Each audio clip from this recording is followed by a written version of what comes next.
Welcome to the PharmaSource podcast.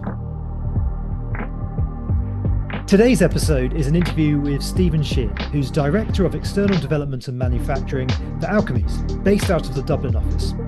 In his role, Stephen's responsible for the management of CDMOs involved with development activities and manufacturing of Alkermes drug development candidates. And he acts as a primary point of contact with CDMO to facilitate the integration of external activities within the CMC teams at Alkermes. Stephen, welcome to the podcast. Thanks for having me, Luke. Delighted to be here. To kick off then, let's start off by talking about some of your early experiences and what brought you to doing what you're doing today, please. Yeah, sounds good. So I guess I started, if we go back to my degree, I had a degree in chemical engineering. I spent 1 year working in Intel, which was manufacturing microchips in a plant in Dublin. Left there after a year. The culture was probably a little bit too regulated for me and too much red tape.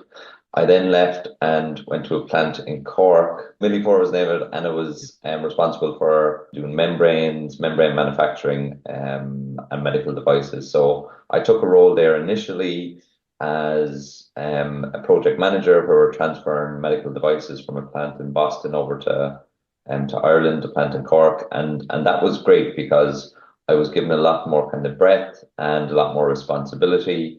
And to be honest, compared to Intel, it was a lot less regulated, I suppose. So really enjoyed that and got my Green Belt Six Sigma. That point about Millipore being less regulated than Intel, I think that's an interesting one, because typically you think of pharma as being one of the most regulated industries. Yeah, well, I guess maybe regulated is maybe the wrong word there, right? So Intel was I was working in the manufacturing space. And they had this policy, and it was called copy exactly. So there was 3 other plants. There was one in Dublin, one in Israel, and one in Texas. And the area I was working on, if you wanted to change anything, because it was a manufacturing suite, you had to get approval from the other kind of site leads to change that. So it was very much, and when I started there and I wanted to change 1 or 2 things, there was people working on the other sites for years and they didn't really like it. And it was just difficult to get change across. Whereas down in Millipore, I was given a lot more scope. We were, transferring products, and there was a lot more scope to make decisions. Whereas in Intel, any decision had to go through about 5 different people. Where in Millipore, I suppose that role was a lot more agile, and you could make decisions and you could move a lot quicker. So maybe regulated was the wrong word, but it was a lot more enjoyable for me because I don't like being penned in by like layers and layers of decision makers. Interesting. And then from there, you moved into academia for a number of years. Yes, so I went traveling for a while, and when I went traveling, then I moved back to Dublin and I did a master's in energy systems. So I really caught the bug of sustainability in energy systems, and I did a master's there for 1 year. That was a taught master's in University College Dublin. At that point, it was about 2010. And it was in the middle of the recession, which everybody probably remembers. And at that point, I had a decision to either move out of the country because there was no jobs in Ireland, or move into doing a sponsored PhD. So I was offered a sponsored PhD again in University College Dublin, and I did that for 3 years. And whilst I was doing that, I lectured in a solar energy module, and I also did a postdoc there for about 6 months. And Alkermes, I mean, tell me about your experience there, because you've done a number of different roles. You've moved from small molecules into large molecules, and it's been quite a journey. Yeah. So the Alkermes really was, I've been there for the last 10 years. I was 10 years there this August. For the first 7 of those years, I worked in an Athlone plant in the process development sphere and small molecules, so developing various different processes for new molecules that Alkermes were developing. And throughout that, it was great for me. It was my first time in pharma. I loved various different unit operations, different modes of dispensing, sublingual tablets, bilayer tablets, mini tablets. It was fantastic breeding ground and learning for me. At that point, I suppose after 7 years, I wanted to move roles. I wanted to get into something different. And at the time, I was completing an MBA. It was an executive MBA, so that was a 2-year executive MBA. And I wanted to kind of move into different areas. And I was offered a switch to the large molecule side. So Alkermes had started making large molecule products, and I switched then from process development, which was R&D, into external operations. So essentially Mm. managing our CDMOs that were developing our large molecule products. So both a big switch in terms of the modality and in terms of the job role. I mean, was that a big learning curve? Yeah, it was massive. Mm. So I suppose for me, again, I have chemical engineering, but I don't have a chemistry background. So moving into large molecule, I had to, I suppose, set up a lot of meetings with our development experts, and each week go through a different unit operation in terms of the drug substance. So yeah, Mm. it was a very steep learning curve. And when I went into the role, as it happens, we had a failure on one of our batches early on in the drug substance. And Mm. because of that failure, I suppose there was a lot of deep dives into, what was happening. And when everything is going well, you don't learn that much. When you Hmm. have failures, you learn an awful lot and you learn it very quickly. So I suppose from my personal perspective, I was lucky that I went into that, but from a process and drug product perspective, yeah, it wasn't great. But for me personally, it was great to learn those. That failed drug batch, how expensive was that to the company, or how much disruption did it cause in terms of the timeline? Yeah, so there's the expense element and then there's the timeline element. Mm. And the expense element really starts getting a bit tricky because you're moving into the legalities of, whose fault is it and what's the liability, etc. And those conversations can be uncomfortable if there's ambiguity in contracts, Yep. etc., or if there's ambiguity in terms of what caused the failure. So I suppose for us, the approach that we took that worked very well really was to say, companies, CDMOs, I find are always cognizant and always want to talk about who's going to pay for this and what's the cost. And the approach that we always took with our CDMOs was let's not talk about the cost until we have the issue kind of root caused. And then when we know what the root cause was, then we can talk about liability. Mm. So that was the approach that we took, which kind of put that to bed until we actually could focus on the root cause.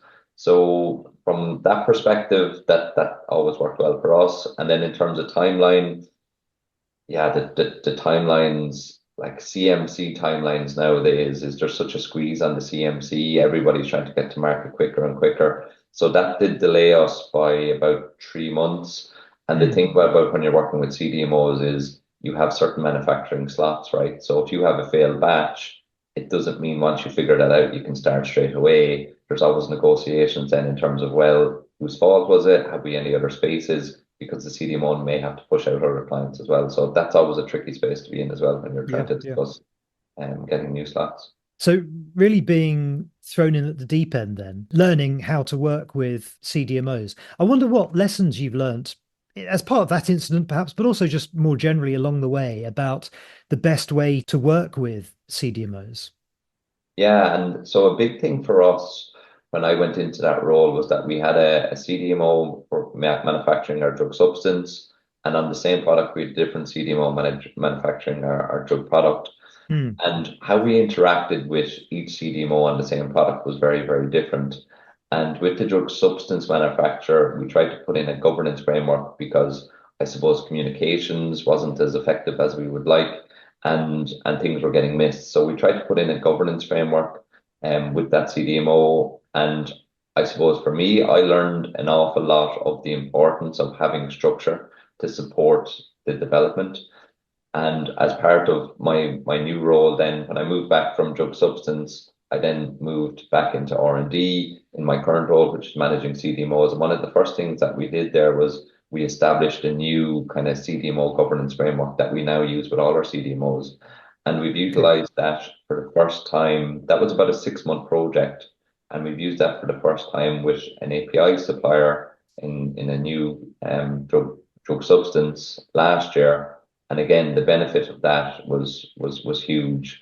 As we talked about, the CMC timelines have been so squeezed. We were in a rush to get our product made, and having that CDMO governance framework in place Hmm. and a common understanding of how we're going to do things and document things meant that we could really kind of hit the ground running with that partnership rather than waste time trying to understand how to communicate, etc. What goes into that governance framework then? What are the different sort of pillars as you're trying to standardize operations across multiple partners? What are the main sort of buckets that things go into? Yeah, so maybe just to take it back a step a little bit, I Mm. suppose in terms of how we established that governance framework, we had a whole process and it took about 6 months to get there. And the first thing that we looked at was the strategy. What is the strategy and what do we want to try to do, and make sure that what we're trying to do aligns with our strategic goals.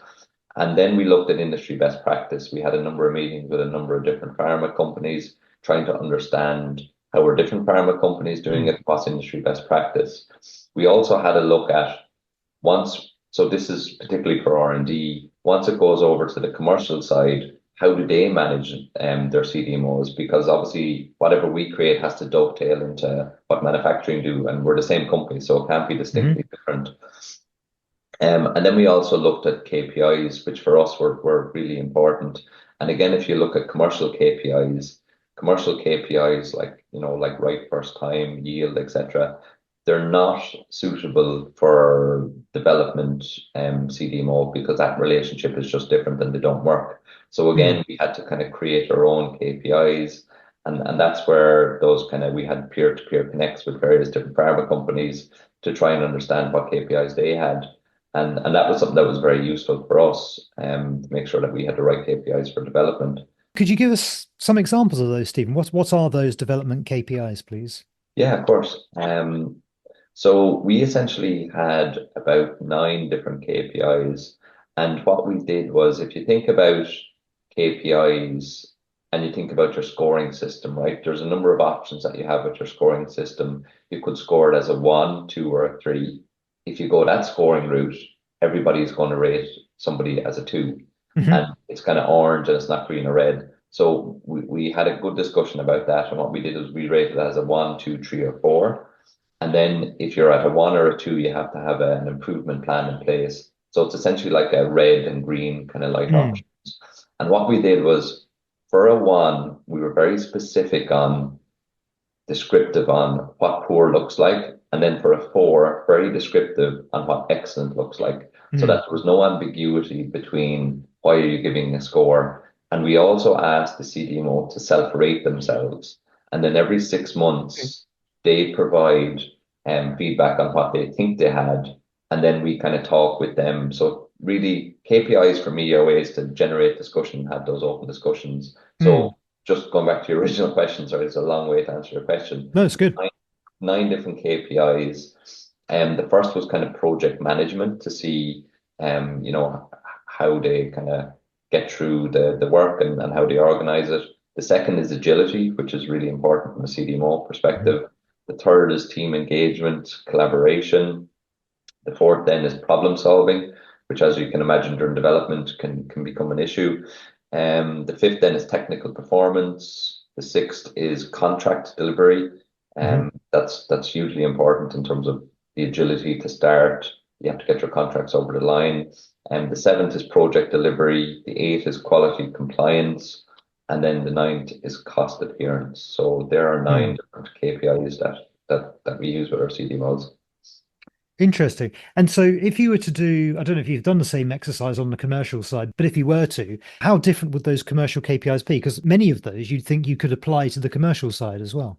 Yeah, that's a good question. I don't have a list of the commercial KPIs in front of me right now, but most of their KPIs are related to kind of supply chain. Have you made it right first Sure. time? Is it shipped on time? And is there any deviations? That's really what they're focused on. Whereas if you look at our KPIs, it's more about understanding and interacting. How are we doing things together? Team engagement, collaboration, Mm. agility, problem solving, because during development it's very different. Whereas for commercial, it's just more about getting it made, getting the quality right, and getting it shipped on time. It feels like they're much more, I suppose, qualitative, potentially subjective type of metrics, I guess, which is why it's good to have that sort of, it really itemized exactly what good looks like at each of those four stages, I suppose. Exactly, exactly. And what worked well for us as well is asking the CDMO to self-rate, because Mm. that means that the CDMO then has to go and have an introspective look at themselves and give an honest assessment of how are we doing here.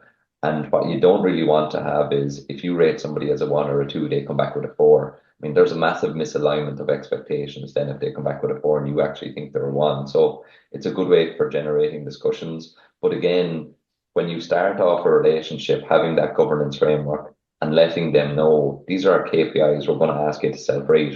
It's Mm. on the radar for everybody, and they know going into the relationship before we even start that they're going to have to do this. So you're not kind of like they're going into it with eyes opened, and you're not kind of throwing something on to say, oh, well, actually, now after 2 years, we're going to start looking at KPIs. Yeah.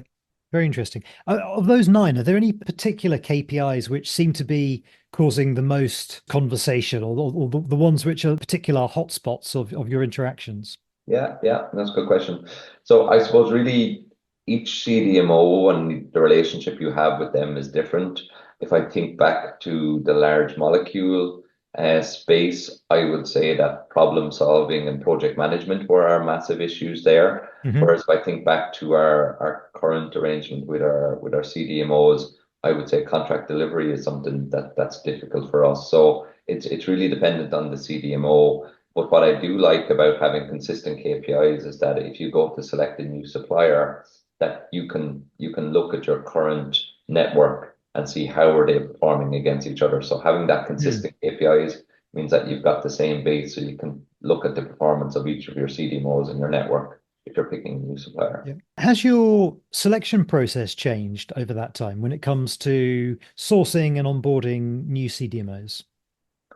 Yeah, so we in the last 2 years we've probably put in a more comprehensive sourcing policy, I would say. Now that's led by our external operations colleagues and they do a great job at that, but it's Mm. a lot more systematic in terms of how we pick our supplier, how we rate our supplier.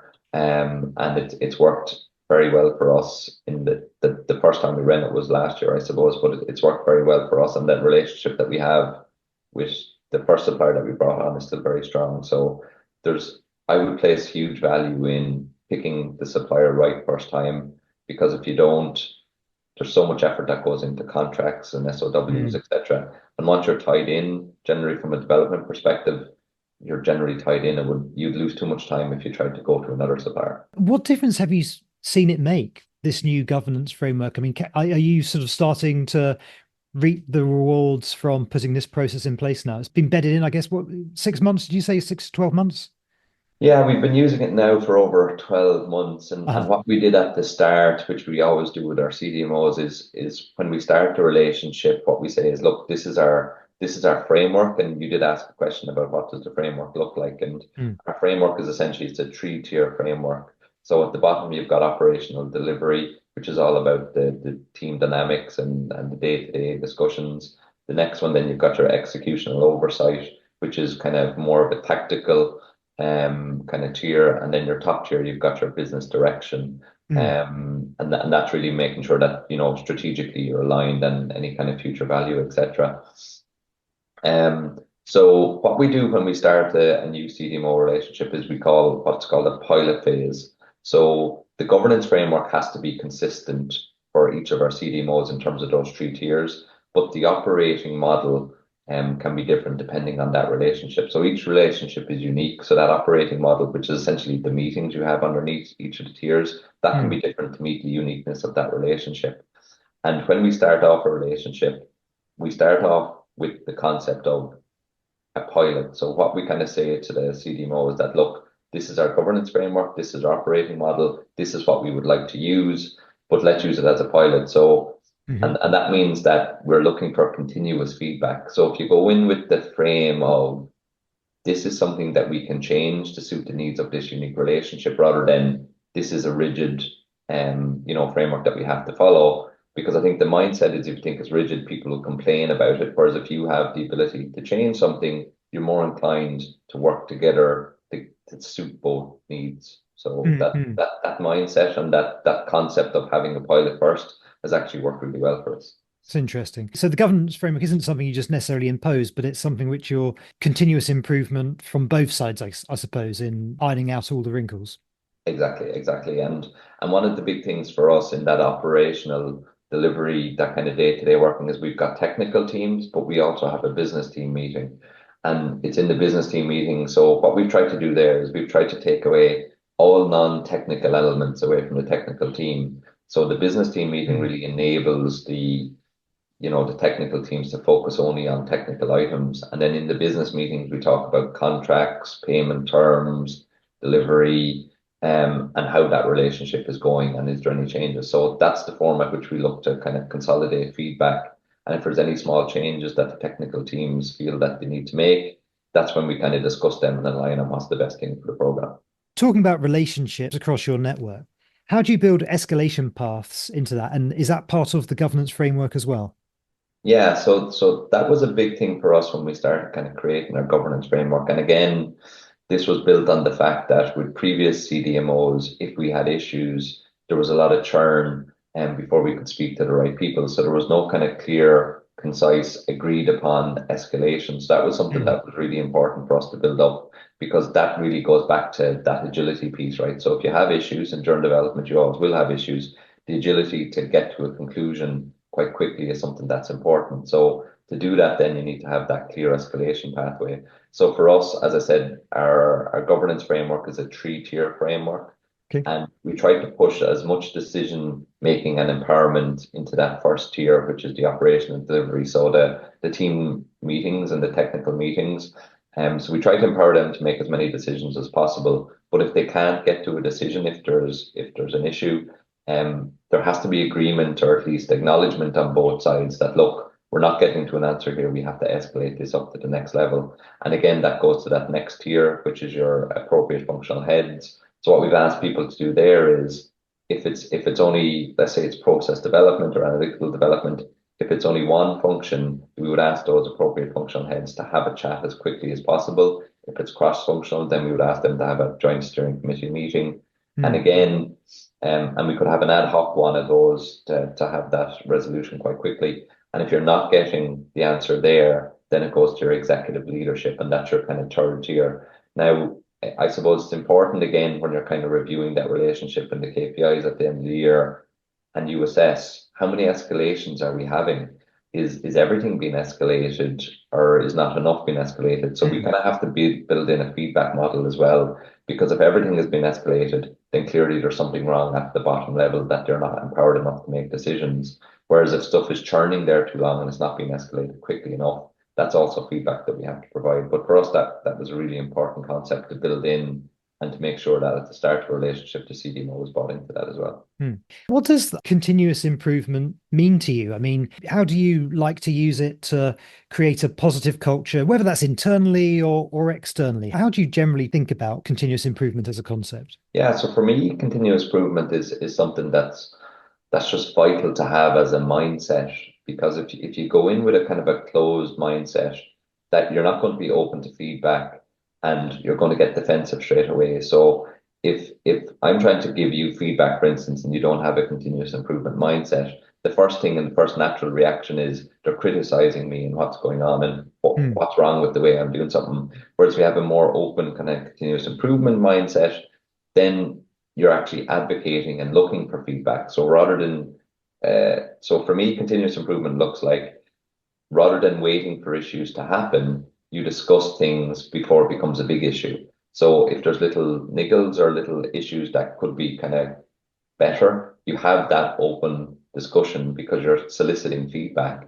and they're saying, well, maybe we could do this a little bit better, rather than waiting until something blows up and then having a big discussion about why it blew up. So pretty much the opposite to Intel's copy and paste model, I suppose. Yeah, pretty much, yeah. Something which is coming up a lot in conversations at the moment is CDMO pricing. And I think part of that is around the disruption caused by Biosecure Act and companies looking at various different locations where they can move outsourcing to. From the position that you're sat in, Stephen, and working across various different manufacturing organizations, how much variation are you seeing within pricing? It feels like it's an area where there could certainly be more that's done to standardize, I suppose, the way that prices are given to you. And obviously pricing isn't the most important thing, but it's still important. So for us, maybe if I just go back to when we were selecting our API supplier last year, there was the top three suppliers that we had. One was from China, and there was two European API suppliers. And the price of the Chinese supplier was significantly different compared to the two European. So really, that kind of comes down to then price is definitely an element, and it's a big element of your decision, but it's also, as you say, related to the Biosecure Act. So it's really what's important to you as a company. Are you going after, price is king and you're making it generic, or is it more you want the security and you want the control over your API rather than China? And do you find that the costs you're provided tend to be laid out in a similar kind of way? Or I mean, how much standardization is there in how costs are broken down? So for us, with the RFP, we would kind of put together a kind of a case study to say this is what we want to have done, and then each of our CDMOs would kind of come back to say this is how much we would charge. So we do put a lot of effort into detailing, what exactly do we want done in our RFPs, so then we can kind of compare like for like in terms of the costs. So for us, putting the effort into that RFP and putting details into this is exactly what we want, standardize the cost base then so you can kind of compare like for like. And then finally, Stephen, sustainability is something, you mentioned it earlier, something that's clearly important to you. How are you building sustainability into your work generally and perhaps into the governance framework? How are you thinking about it at the moment? Yeah, so I suppose for us, I'm part of pharmaceutical development, and we have a vision and a purpose, and we have 5 different goals, and one of our goals really is around kind of sustainability and how we build that into all elements in pharmaceutical development. So one of the things with our API is kind of green chemistry. That's something that we're looking into. We also, when we go to different suppliers, we ask them about their EcoVadis score, which is something I was unfamiliar with, but seems like a good concept to use. And also, we're discussing recently about CO2 tax credits for flights, etc. And putting in a budget for our flights unrelated to money, but related to CO2. So that's something that we had a PharmDev leadership team meeting last week, and that's something that we're thinking about piloting next year in pharmaceutical development. Stephen, thank you so much for your time today. Fascinating conversation. Experience the future of contract manufacturing at CDMO Live 2025. Join us at the World Trade Centre Rotterdam on May the 7th and 8th, 2025 for an exclusive event that brings together the sharpest minds in biopharma outsourcing. For 2 days filled with market insights, best practices and partnering. Early bird tickets are now available, so head to cdmolive.com to download the agenda and to book your ticket.